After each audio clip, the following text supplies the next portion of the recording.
The bright studio lights of the chase flickered to life, casting a familiar glow across the stage as the unmistakable voice of Bradley Walsh rang out with warmth and excitement.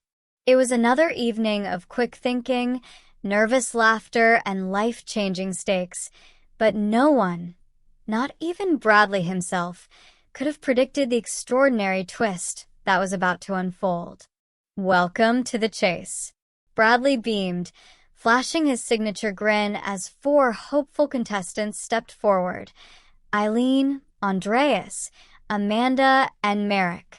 Each carried their own dreams, their own reasons for being there, but it was Amanda, quiet yet determined, who would soon etch her name into the show's long and celebrated history.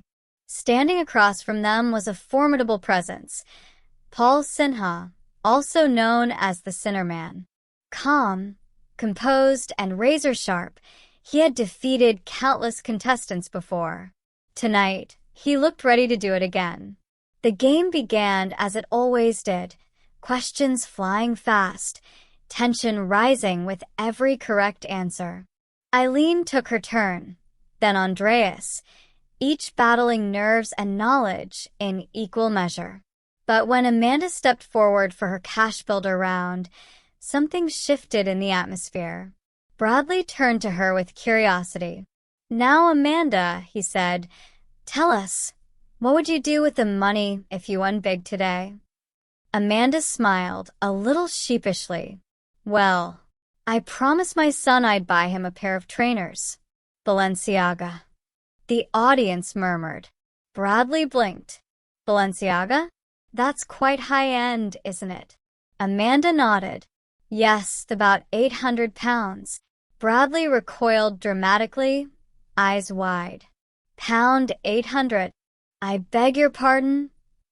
The audience erupted in laughter, and even Paul Sinha couldn't hide a smirk. But Amanda wasn't joking. Her goal was clear, simple, and deeply personal. When the cash builder began, Amanda surprised everyone, including herself. With calm precision, she answered question after question, building a respectable 4,000 pounds.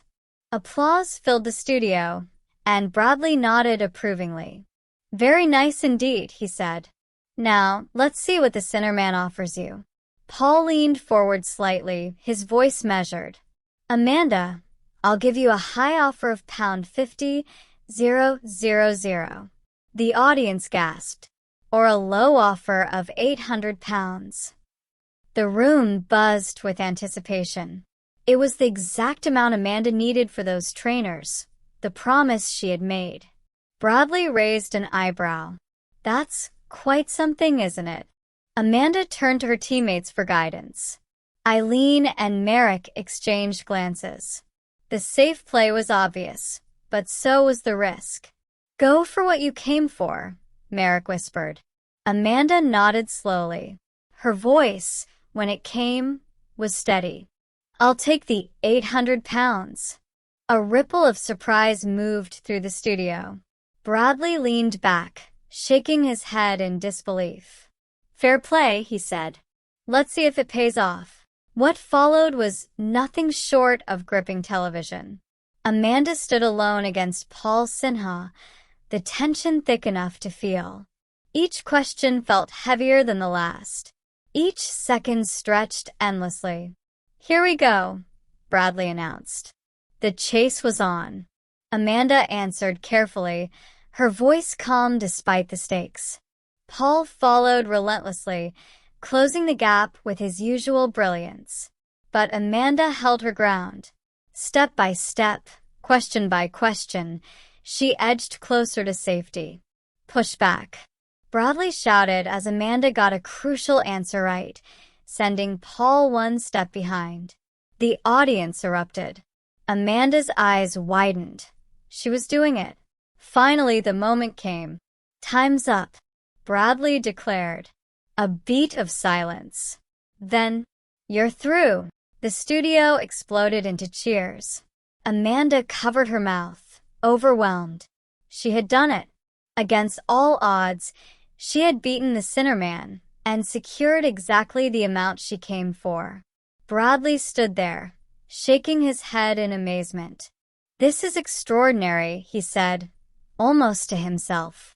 Then louder to the audience, "I think this might be the first time ever, 15 years, someone has come on for a specific amount, taken that exact amount, and actually got through with it." Amanda laughed through tears. "I can't believe it. It's television history," Bradley declared, still visibly stunned. Paul chuckled, adjusting his glasses. "Well, it may be television history," he said dryly, "but it's also a terrible indictment of the state of society." The audience roared with laughter again, the tension finally broken. But the game wasn't over yet. In the final chase, Amanda was joined by Eileen and Merrick. Together, they worked to build a target, 15 steps ahead of Paul. It was a decent score, but against a chaser like the Sinner Man, it would be a tough defense. "Good luck," Bradley said, as Paul stepped forward once more. The clock started. Paul was relentless. Answer after answer came with frightening speed. Despite a few pushbacks from the team, he gained ground quickly. 30 seconds remaining, Bradley called. The gap closed. 20 seconds, closer still. And then, with 46 seconds remaining, the chaser has caught you. A collective sigh filled the studio. The team had lost. Amanda exhaled, a mix of disappointment and disbelief washing over her. But Bradley stepped in quickly, his voice warm. "Hey," he said gently, "you've already made history tonight. And I don't think anyone here will forget that." Amanda smiled. She hadn't won the jackpot, but she had won something else entirely.